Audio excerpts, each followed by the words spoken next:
हरे कृष्णा। सभी भक्तों का स्वागत है आज की भगवत गीता क्लास में। किसी को याद भी नहीं होगा क्या चल रहा था, है ना। पहले मंगलाचरण करते हैं, फिर बताते हैं, थोड़ा रिवीजन करते हैं चल क्या रहा था।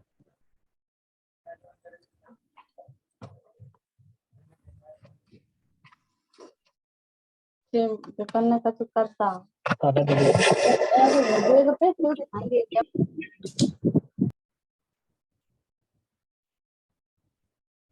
ओम ओम अज्ञानतिमिरान्धस्य ज्ञानञ्जनशलाकया चक्षुरुन्मिलितं येन तस्मै श्रीगुरुवे नमः। श्रीचैतन्यमनोभीष्टं स्थापितं येन भूतले स्वयं रूपः कदा मह्यं ददाति स्वपदान्तिकं।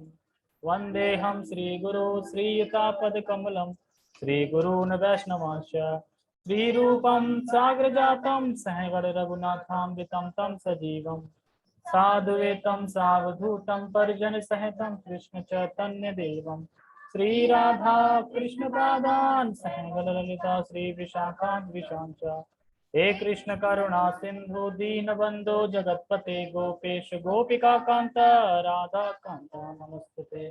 तप्त कांचना गौरांगी राधे वृंदावनेश्वरी वृषभानुसुते देवी प्रणमामि हरिप्रिये। वाञ्छाकल्पतरुभ्यश्च कृपा सिन्धुभ्यैव च पतितानां पावनेभ्यो वैष्णवेभ्यो नमो नमः। जय श्री कृष्ण चैतन्य प्रभु नित्यानंद श्री अद्वैत गदाधर श्रीवासादि गौर भक्तवृंद। हरे कृष्णा कृष्णा कृष्णा हरे हरे हरे राम राम राम हरे हरे। रामाय रामभद्राय रामचंद्राय वेदसे रघुनाथाय नाथाय सीताय पते नमः। नमो विष्णुपादाय कृष्णपृष्ठाय भूतले श्रीमते भक्तिवेदांत स्वामिन् इति नामने।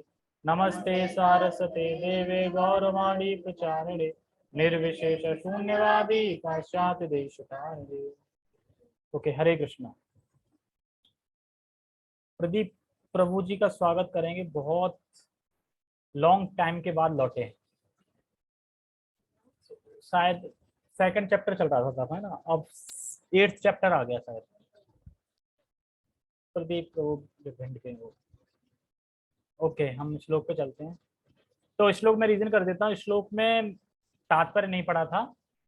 एक कथा करी थी नरसिंह मेहता की कि किस तरीके से उनका चिंतन हमेशा भगवान पे चल रहा था, स्मरण हो रहा था, तो कौन प्राप्त हुए? भगवान प्राप्त हुए। और बताया था कि जो नित्य युक्त रहते हैं भगवान में, या तो 24 घंटे स्मरण करते हैं भगवान का, या फिर 4 प्रकार का जो रस बताया था उसमें से किसी एक रस में स्थित होना चाहते हैं, उसके लिए वो नित्य लगे रहते हैं। और बताया गया था कि भगवान जो अनन्य चित्त होके सदैव भगवान का स्मरण करता है, उनके लिए मैं बहुत सुलभ हूँ। भगवान अपने आप को उपलब्ध करा देते हैं। वैसे भगवान को कोई पा नहीं सकता, भगवान अपने आप को उपलब्ध करा देते हैं, तो फिर भक्त पा लेते हैं। और नियुक्त क्योंकि वह नित्य ही युक्त रहते हैं। और भगवान क्यों सुलभ करा देते हैं अपने आप को? क्योंकि नित्य ही वो युक्त रहते हैं भगवान की क्रिया में।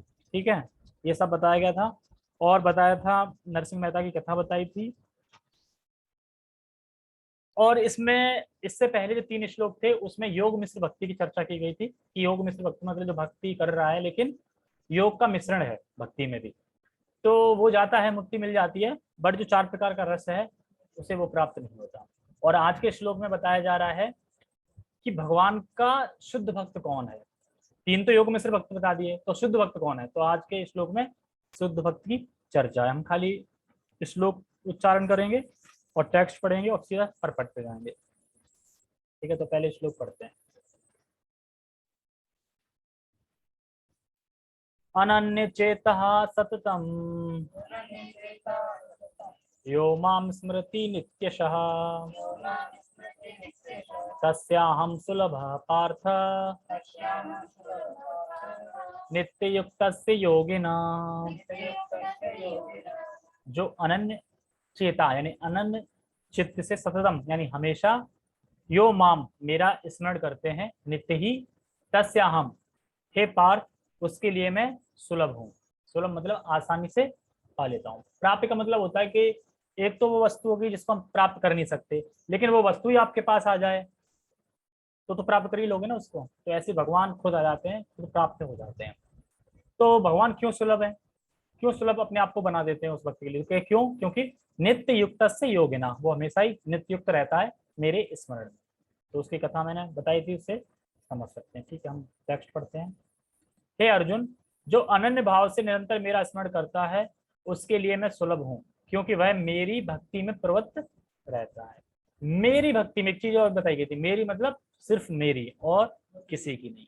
मेरी में भी मतलब क्या है, जैसे कि कभी कभी देखा है कि आज राम कल नरसिंह परशुराम चेंज कर रहे हैं, तो ये नहीं, किसी एक में स्थित है। तो राम में तो राम में स्थित, नरसिंह में तो नरसिंह में स्थित। ठीक है, परशुराम तो उसमें नहीं आते ना, तो नरसिंह नरसिंह में स्थित, और कृष्ण में तो कृष्ण में स्थित, विष्णु में तो विष्णु में स्थित, इस तरीके से। ठीक है, हम वो पढ़ते हैं 7 आगे। ठीक है, ओके।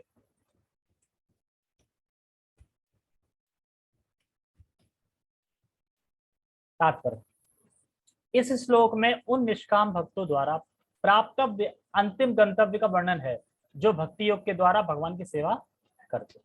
तो अंतिम गंतव्य क्या है?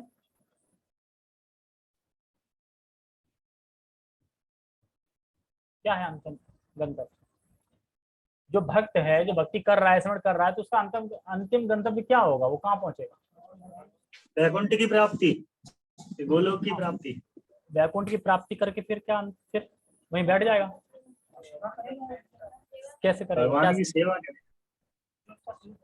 हाँ, जो स्वरूप होगा उसमें 4 प्रकार के रस बताए गए थे ना। अंतिम गंतव्य है उस रस को प्राप्त करना, मतलब जिस रस में वो भक्ति कर रहा है, जिस रस के लिए, उस रस में पहुंच जाएगा। फिर उस अंतिम गंतव्य ही है ना, उसके बाद तो कहीं जाना नहीं, आना नहीं, ऊपर नीचे सब मृत्यु जन्म मृत्यु खत्म उसकी। तो इस तरीके से वो करता है। ठीक है, पिछले श्लोक में 4 प्रकार के भक्तों का वर्णन हुआ है। पिछले श्लोक का मतलब है यहाँ पे 7वें अध्याय में। ठीक है, 8वें में नहीं, 7वें अध्याय में तो वर्णन हुआ था 4 श्लोकों का। अर्थार्थी, जिज्ञासु, ज्ञानी। आर्थ, जिज्ञासु, अर्थार्थी तथा ज्ञानी। मुक्ति की विभिन्न विधियों का भी वर्णन हुआ है, और बहुत सारे पीछे विधियों का वर्णन हुआ था ना, कर्म योग, ज्ञान योग, हठ योग, अष्टांग योग, ये सब चले थे। हठ योग, इस योग पद्धतियों के नियमों में कुछ ना कुछ भक्ति मिली रहती है, लेकिन इस श्लोक में शुद्ध भक्ति का वर्णन है। बाकी पीछे में कुछ ना कुछ भक्ति मिली रहती है, मतलब और कुछ भी चल रहा है, जैसे कर्म योग, कर्म भी कर रहा है प्लस भक्ति भी मिली है उसमें, ज्ञान भी है, भक्ति मिली है, और इन सब में वो कुछ ना कुछ उसकी मनोकामना है, कुछ मिल जाए, इसलिए मिश्रित बोल रहे हैं। लेकिन इसमें उसका निष्काम भक्ति बिल्कुल कुछ भी नहीं चाहिए उसे। इस श्लोक में जो बता रहे हैं वो शुद्ध भक्ति के बारे में बता रहे हैं। अभी तक तो पीछे जितनी बात हुई शुद्ध भक्ति की नहीं हुई है। शुद्ध भक्ति मतलब कि ज्ञान योग में शुद्ध भक्ति नहीं है, हठ योग में शुद्ध भक्ति नहीं है, अष्टांग योग में नहीं है, कर्म योग में नहीं है, ज्ञान योग में नहीं है, और पीछे जो 4 बताए थे, ज्ञानी ज्ञानी बताए थे, उसमें ज्ञानी है, ज्ञानी उभर के आता है यहाँ पे। अनन्य भक्त है ना जो, वो ज्ञानी ही उभर के आता है। तो यहाँ पे कह रहे हैं मिश्रण नहीं होता, तो मिश्रण नहीं होता बता रहे हैं कि इसमें योग ना ज्ञान ना कर्म मिश्रित नहीं है, केवल क्या है, शुद्ध भक्ति, कृष्ण की शुद्ध प्रेमा भक्ति, और कुछ भी मिश्रित नहीं है इसमें। अगर मान लो पानी में थोड़ा भी कलर मिला दो तो पानी कलरफुल हो जाएगा, दिखने लगेगा हम कुछ मिलाया है। तो ये एकदम प्योर है, कुछ भी इसमें कोई भी मिश्रण नहीं है, किसी भी चीज का, किसी भी कर्म का मिश्रण नहीं है। तो मैंने कल कहा था साधन क्या है, साधन क्या है, तो साध्य क्या है, कृष्ण प्रेम। साधन भक्ति, साध्य कृष्ण प्रेम। पहुंचना कहाँ है मतलब, तो भक्ति करते हुए कृष्ण का प्रेम प्राप्त करना है। जैसा कि अनन्य चेता शब्द से सूचित होता है, अनन्य चेता मतलब जो हमेशा उसका चित्त भगवान में लगा रहता है। भक्ति योग में भक्त कृष्ण के अतिरिक्त और कोई इच्छा नहीं करता, बताया मैंने, मतलब ना भक्ति ना मुक्ति ना सिद्धि, कुछ नहीं चाहिए, सिर्फ कौन चाहिए, कृष्ण चाहिए। जैसे कि जो भुक्ति होती है, भुक्ति मतलब वो चाहते हैं कि कुछ कर्म कांड करते हैं ना तो कुछ मिल जाए जैसे हम भोगेंगे, भुक्ति। कुछ मुक्ति चाहते हैं कि बस हम इस संसार में पक गए, अब बस मुक्ति मिल जाए मुझे, कुछ काम नहीं करना पड़े, कोई टेंशन नहीं, बस अकेले रहें, कोई डिस्टर्ब करने वाला नहीं हो मुझे। सिद्धि जो ज्ञान योग में है, फिर ज्ञान योग से जो अष्टांग योग में है तो कुछ सिद्धि मिल जाए। बहुत सारे लोग होते हैं ना जिन्हें सिद्धि प्राप्त हो जाती है, तो ये कुछ नहीं चाहिए उसको, उसे सिर्फ कृष्ण चाहिए और कुछ नहीं चाहिए। जैसे एक बहुत बड़ा भक्ति विज्ञान महाराज ने इसमें बताया है कि जब भगवान भगवान के धाम, जब भगवत धाम जब हम पहुंच जाते हैं तो वहां से हम वापस क्यों नहीं आते? क्योंकि वापस आने का कोई कारण ही नहीं होता। वापस आने का कोई कारण चाहिए ना, या तो तुमने मच्छर मारे हो यहाँ पे तो मच्छर बनने आओगे, तो मच्छर तुम्हें मारेगा, मच्छर उन्हें मारेगा, कोई कारण ही नहीं है शुद्ध भक्त के लिए, तो इसलिए उसे का नहीं आता। शुद्ध भक्त ना तो स्वर्गलोक जाना चाहता है, कोई स्वर्गलोक? क्यों? स्वर्गलोक जाके वहां चले जाए, क्या दिक्कत है? बताया तो वाणी गीता में, स्वर्गलोक भोगने के बाद फिर हम वहीं से ऊपर चले जाएंगे, नीचे थोड़ी आएंगे। लेकिन स्वर्ग की बहुत अच्छी सी वर्णन करने के बाद फिर भगवान ने क्या श्लोक बोला? स्वर्गलोक भी खत्म हो जाता है, वो भी क्षणिक है। बलि महाराज आए, उस पर आक्रमण कर दिया, मतलब कि हड़प दिया, तो वो भी शाश्वत चीज नहीं है। ब्रह्म ज्योति ना, ब्रह्म ज्योति में कोई टेस्ट नहीं है भक्त को। तादात में या मोक्ष, भाई मोक्ष नहीं, मोक्ष के साथ भैया भगवान की सेवा करनी है ना रस से, या भवंदन से मुक्ति ही चाहता है। तो शुद्ध भक्त किसी भी वस्तु की इच्छा नहीं करता। चैतन्य चरितमृत में शुद्ध भक्त को निष्काम कहा गया है।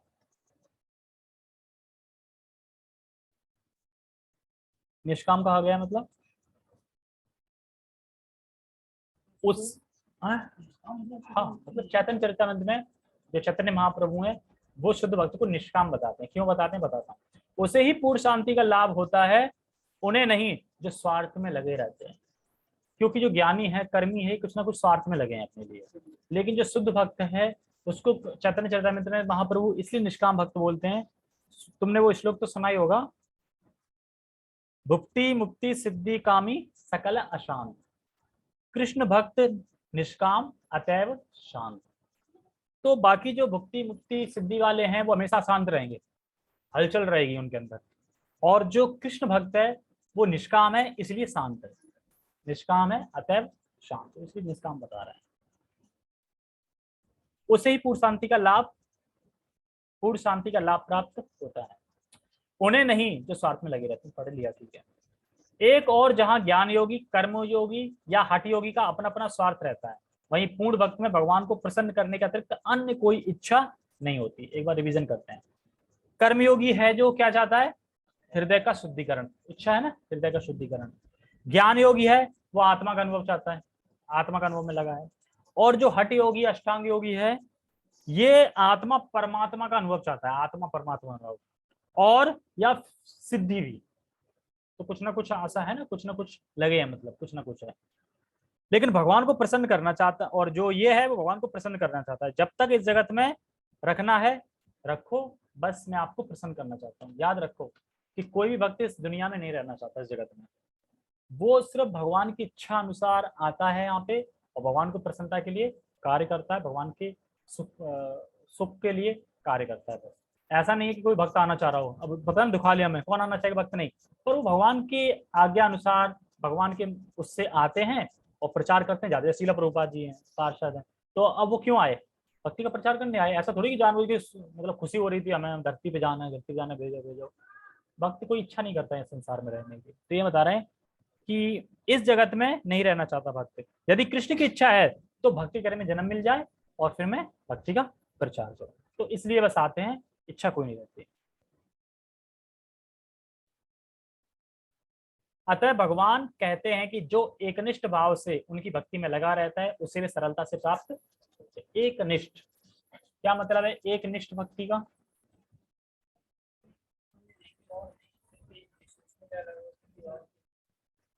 चाहे दुख मिले, सुख मिले, हानि हो जाए, लाभ हो जाए, वो एकनिष्ठ रहता है। ठीक है, एकदम।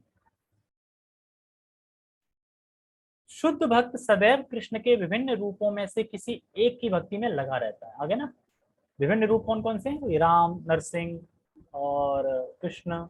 तो किसी एक रूप में लगा रहता है। ये नहीं है कि आज राम, कल नरसिंह, परसों परशुराम, फिर नारायण, फिर ये फिर वो, बस बदल रहा है, तो उसे कोई लाभ नहीं मिलेगा। तो ये नहीं, एक ही रूप में मन को अवनिष्ट करना चाहता है, मतलब अपने रूप को उसी में बिठाना चाहता है, भगवान के रूप में।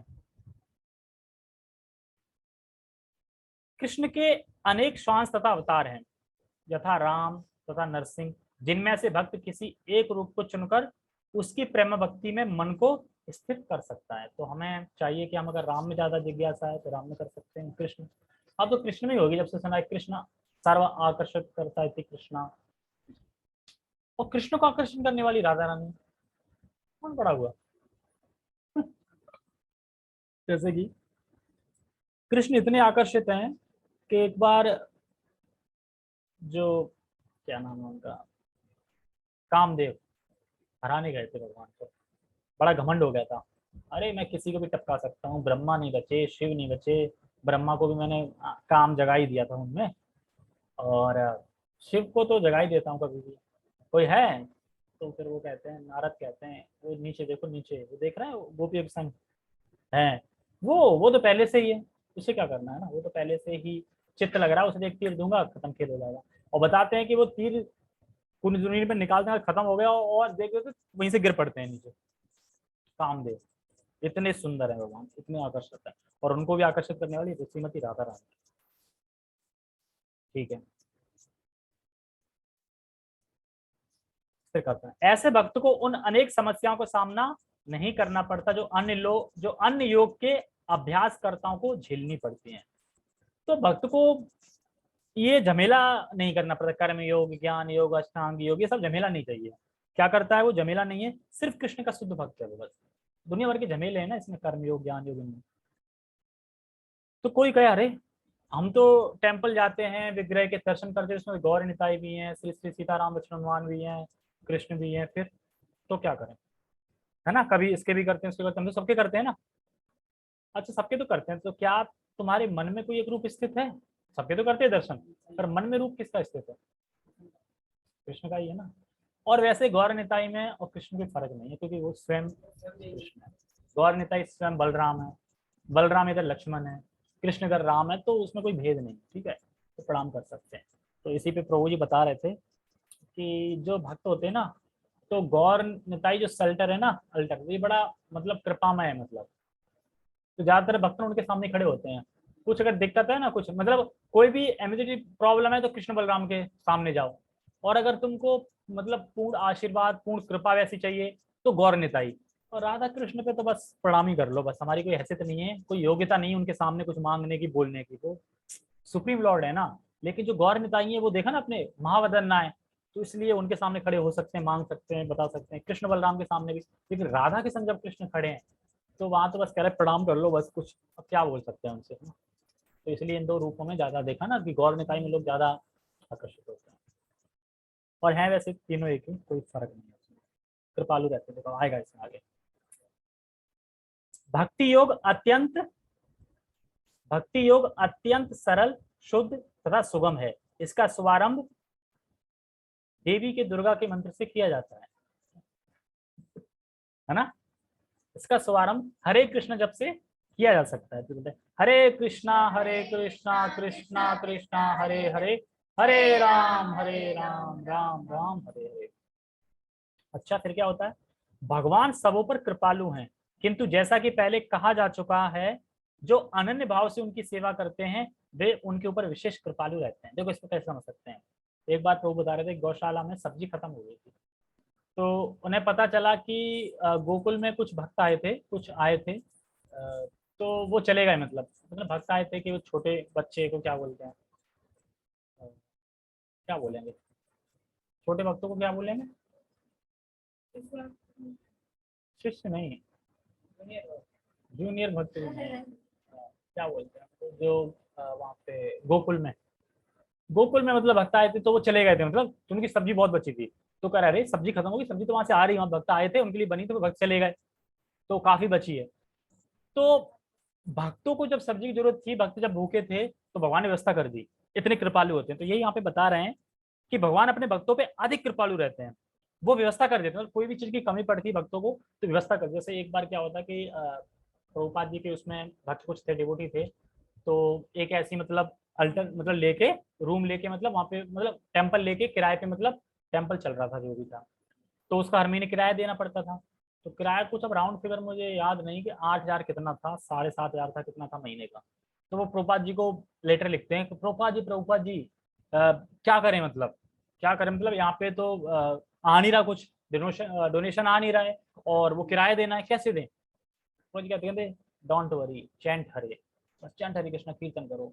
तो वो ऐसे हरे कृष्ण कीर्तन कर रहे थे, खिड़की खुली, उसमें से पैसे उड़ के आ गए, गिने तो उतने ही थे जितने देने थे, फिक्स उतने ही पैसे आए, उड़ने कहाँ से उड़ के आए, उन्होंने गिने और दे दिया किराया। तो कह रहे प्रभुपाद जी, फिर चिट्ठी लिखो, प्रभुपाद जी चमत्कार हो गया, हम हरे कृष्ण कीर्तन कर रहे थे और उतने ही पैसे आए जितने चाहिए थे और तुरंत दे दिया। तो कह रहे ठीक है, तो अब क्या करें, अब क्या करें, ये बार बार चमत्कार थोड़ी होता है, अब जाओ और मतलब डोनेशन करो, मतलब डोनेट करो, किताब वितरण करो और चंदा इकट्ठा करो अगले महीने देने के लिए। ये नहीं है कि इस बार मिल गए तो अगली बार फिर हम हरे कृष्णा करते हैं फिर मिल जाएंगे, नहीं, विपत्ति के लिए होता है। लेकिन ऐसा नहीं कि हम आलसी हो जाएंगे, अब तो आ ही रहा है तो करना क्या है, अपना कार्य करना है। लेकिन जब कभी जरूरत पड़ती है उस मूवमेंट बिल्कुल, तो भगवान व्यवस्था कर देते हैं। तो इसलिए भगवान भक्तों पे बहुत अधिक कृपालु होते हैं। जैसे कि चैतन्य चरितमृत में भी एक कथा आती है इसी के ऊपर। श्रीवास ठाकुर थे, श्रीवास ठाकुर के पास एक बार चैतन्य महाप्रभु गए, कह रहे श्रीवास ठाकुर जी एक बात बताओ, तुम कहीं काम करने जाते नहीं हो बाहर, घर पे रहते हो, मैंने देखा कुछ कहा, तुम्हारा घर कैसे चलता है, कैसे खाना पाना चलता है, कैसे पोषण होता है तुम्हारी फैमिली का, क्या करते हो तुम। तो वो 3 बार ताली बजाते हैं। अरे ये क्या मतलब है 3 बार ताली का, कह रहे कि मैं 1 बार ताली बजाता हूँ, खाना नहीं आया तो मैं उपवास कर लेता हूँ, दूसरी ताली का मतलब है दूसरे दिन भी नहीं आया तो मैं फिर से उपवास कर लेता हूँ, और तीसरी बार ताली बजाता हूँ, तीसरी बार भी नहीं आया तो मैं अपनी पूरे, तो मैं क्या करूँगा, अपनी पूरी फैमिली को लेके और सर में वो पत्थर बांध के गंगा नदी में कूद जाऊंगा। तो चैतन्य महाप्रभु इतने आवेश में जाते हैं कि श्रीवास ठाकुर तुम भूखे मरोगे, तुम भूखे मरोगे, ऐसा हो सकता है कि लक्ष्मी जी भीख मांगे, लक्ष्मी भी मांगे, पर तुम्हारे घर में कभी खाने पीने की कमी नहीं होगी। और तो और छोड़ो, इतनी कृपा करते हैं भगवान कि भगवान की जो अनन्य भक्ति करने वाले हैं जो, तो भगवान उनकी व्यवस्था अनन्य उससे कर देते हैं। तो इसलिए भक्तों को इतनी टेंशन करने की जरूरत नहीं रहती, विशेष कृपालु रहते हैं। ठीक है, ओके। भगवान ऐसे भक्तों की सहायता अनेक प्रकार से करते हैं, जैसा कि वेदों में कठोपनिषद में कहा गया है, यमे वैश वडंते तेन लभ्यस्ते तेषे आत्मा विवरणुते तनुम स्वामा स्वाम स्वाम तनु स्वाम, मतलब जैसे जो श्रीवास ठाकुर के घर में एक दर्जी मुसलमान दर्जी रहता था, उसको भी भगवान श्री कृष्ण चैतन्य महाप्रभु ने अपना श्री कृष्ण का स्वरूप दिखाया था। मुसलमान दर्जी था पर श्रीवास ठाकुर के वहां रहता था, इसलिए यानी अगर कोई भक्तों का संग, भक्तों का कोई रिलेशन में है या भक्तों का संग में कोई है, भक्तों के आश्रय में है, उस पर भी कृपा करते हैं, इतनी बड़ी कृपा करते हैं। अब कोई बोले कि किसको कराते हैं दर्शन स्वरूप के, तो प्रकट जो उन भक्तों का आश्रय लेते हैं उन भक्तों को भी प्रकट करा देते हैं अपना स्वरूप। तो भगवान श्रीवास तुम्हारे भक्तों का भी मुझे, तुम्हारे भक्त भी मुझे प्राप्त, तुम्हारे भक्तों के भक्त हैं वो भी मुझे प्राप्त करेंगे। और तो छोड़ो, जो दासियां थी ना, दासियां, वो भी श्री कृष्ण की प्राप्ति कर रही है, बताओ, जैसे आते हैं ना दुखिया, दुखिया से सुखिया बन जाती है वो, उस पर भी कृपा कर रहे हैं जबकि दासी थी वो। तो श्रीवास के घर में दासियों को भी प्राप्ति होती है। तो दीक्षा, जैसे कि इसीलिए कहते हैं ना कि इस्कॉन में दीक्षा ले लो, क्या नाम ही तो बदलना है, तो कहते हैं नहीं, दीक्षा लेने मतलब ये नहीं कि नाम बदल दिया। पर्सनल गुरु होते हैं, मतलब जो गुरु होते हैं वो पर्सनल व्यक्ति के लिए, मतलब इंडिविजुअल व्यक्ति के लिए सबसे प्रार्थना करते हैं भगवान से, गोपीनाथ है जो भी है जिनके सेल्टर में रह रहे हैं, कि आप इन्हें स्वीकार करिए। तब भगवान स्वीकार करते हैं, तब भगवान का आशीर्वाद होता है, गुरु का आशीर्वाद होता है, फिर हम और जल्दी से प्रगति करते हैं भक्ति में और आगे बढ़िया से। तो हम किसी सामान्य व्यक्ति के अनुगत में सेवा नहीं कर रहे हैं, प्रभुपाद जी के अनुगत में सेवा। प्रभुपाद जी रूप और गोस, जो रूप और जीव, उनसे बात करते थे। तो लोग पूछते प्रभुपाद जी क्या आप जीव गोस्वामी और रूप गोस्वामी से बात करते हैं, तो कह रहे हाँ वो सबको पता है, उसमें क्या, बताओ, बात करते हैं। तो ऐसे आचार्यों के अनुगत होकर भक्ति कर रहे हैं, ऐसे वैसे नहीं है कोई। और काफी मतलब चीजें हैं प्रभुपाद जी की, काफी प्रभाव है उनका। ठीक है, जिसने पूरी तरह से भगवान की शरण ले ली है और जो उनकी भक्ति में लगा हुआ है वही भगवान के यथारूप में समझ सकता है। ठीक है, यथा गीता में भी भगवान ने कहा है ददामि बुद्धि योगम तम, तो ऐसे भक्तों को भगवान पर्याप्त बुद्धि प्रदान करते हैं। जब भगवान के आश्रम में कोई जाता है या भक्तों के आश्रम जाता है तो भगवान बुद्धि प्राप्त प्रदान करते हैं। उससे तो कुछ नहीं हो, तो बद्ध जीव है, अल्प ज्ञान है, क्या करेंगे। तो भगवान जब ज्ञान बुद्धि देते हैं तो वो समझ पाता है, जिससे वह उन्हें भगवत धाम में प्राप्त कर सके। शुद्ध भक्त का सबसे बड़ा गुण यह है कि वह देश अथवा काल का विचार किए बिना अनन्य भाव से कृष्ण का ही चिंतन करता रहता है। उसको किसी तरह का व्यवधान नहीं होना चाहिए। उसे कहीं भी और किसी भी समय अपना सेवा कार्य करते रहने में समर्थ होना चाहिए। कुछ लोगों का कहना है कि भक्तों को वृंदावन जैसे पवित्र स्थानों में या किसी पवित्र नगर में जहां भगवान रह चुके हैं रहना चाहिए, किंतु शुद्ध भक्त कहीं भी रहकर अपनी भक्ति से वृंदावन जैसा वातावरण उत्पन्न कर सकता है। श्री अद्वैत ने चैतन्य महाप्रभु से कहा था, आप जहां भी हैं हे प्रभु वही वृंदावन है। तो इसमें 2-3 टॉपिक हैं ऊपर। प्रभुपाद जी की इच्छा क्या है, मतलब इस श्लोक में पता चलता है कि हम स्वयं भक्ति करें और दूसरों को भक्त बनाएं। प्रभुपाद जी की इच्छा। अब बोले कि प्रभुपाद जी को दुखी क्या चीज करती है, जैसे कि भक्त था वो कहता प्रभुपाद जी मैं मायापुर में रहना चाहता हूँ। प्रभुपाद जी कहते हैं ठीक है, तो मायापुर में रहो, मैं कलकत्ता में जाके प्रचार करता हूँ। तो ये चीज प्रभुपाद जी को दुखी दे रही है, दुख दे रही है। क्यों भाई, तुम जवान हो, अंग सही है, तुम्हारे पूरी बॉडी है, तो इससे तुम बुद्धि भी है, सब कुछ है, तो प्रचार करो ना। रहने मतलब क्या, मायापुर में रहने जा रहे हो क्या? लेके मैं रहूंगा आराम से वहाँ पे।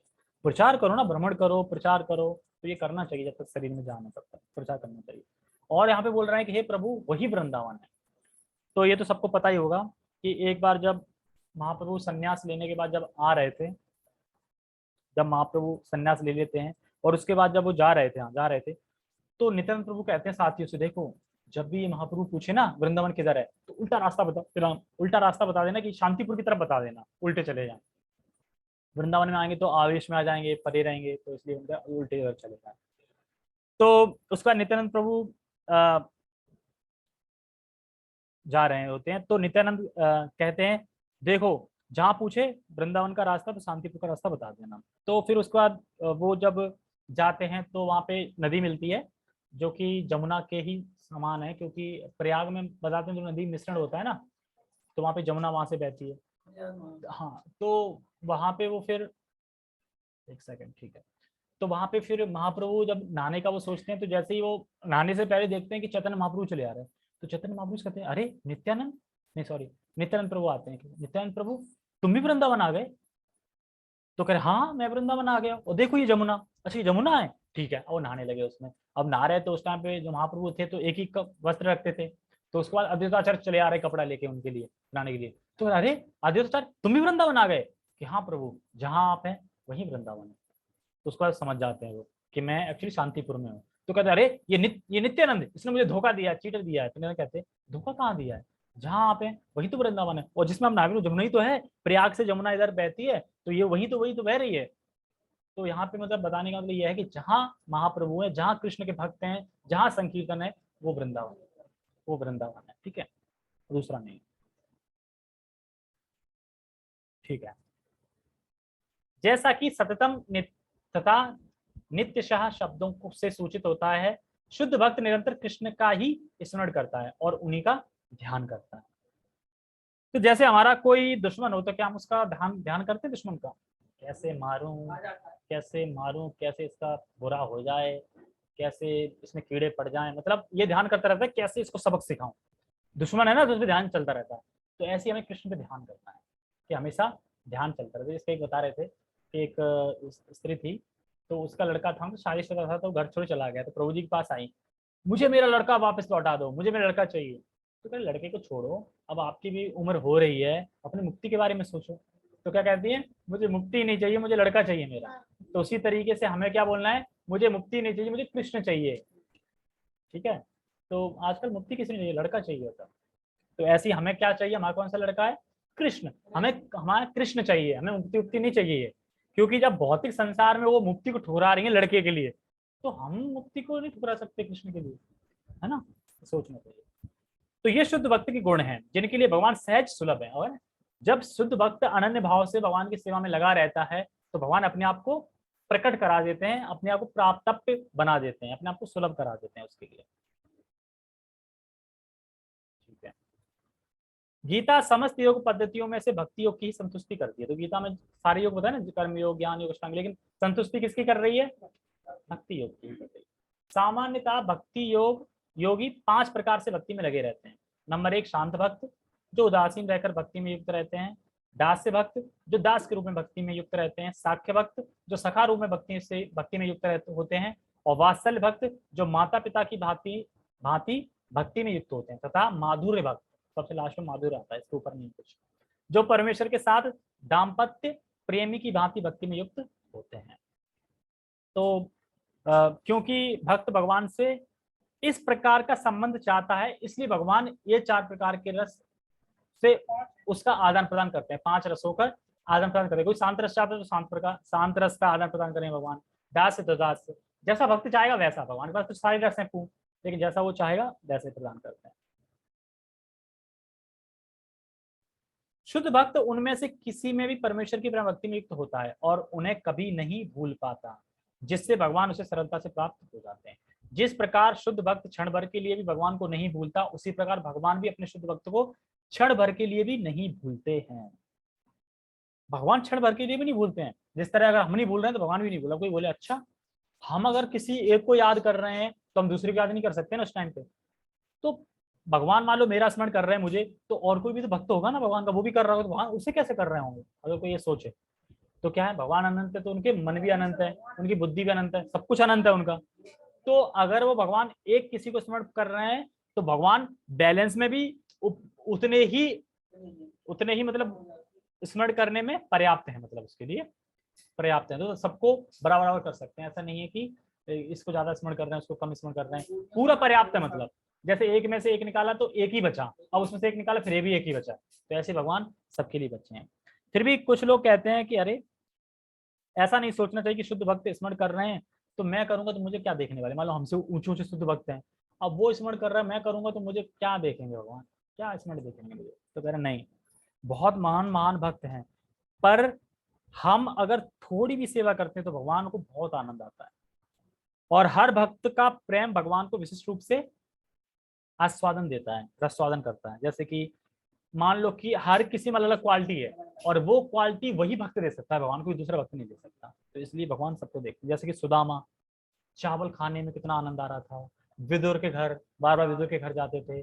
पांडव देख लो, कितनी सारी दुख आए फिर भी पांडव ने कभी बोला भगवान से कि तुम हो फिर भी मैं दुख क्यों आ रहे हैं, फिर भी वो लगे थे। तो भगवान बदले में क्या दे रहे थे? रथ मतलब सारथी बन रहे हैं, हर समय उनके साथ समक्ष थे सब चीजों में। और उनका वो क्या कहते हैं, वो पैर धो रहे थे जब उन्होंने यज्ञ किया था ना सूर्य, तो पैर धो रहे हैं उसमें। तो क्या क्या नहीं कर रहे हैं भगवान? तो भगवान क्यों कर रहे हैं? कि भक्त कर रहे हैं ना, तो भगवान भी कर रहे हैं। तो इसी यहाँ पे बता रहे हैं कि जब हम भगवान को क्षण भर के लिए नहीं भूलेंगे तो भगवान भी हमको क्षण भर के लिए नहीं भूल सकते।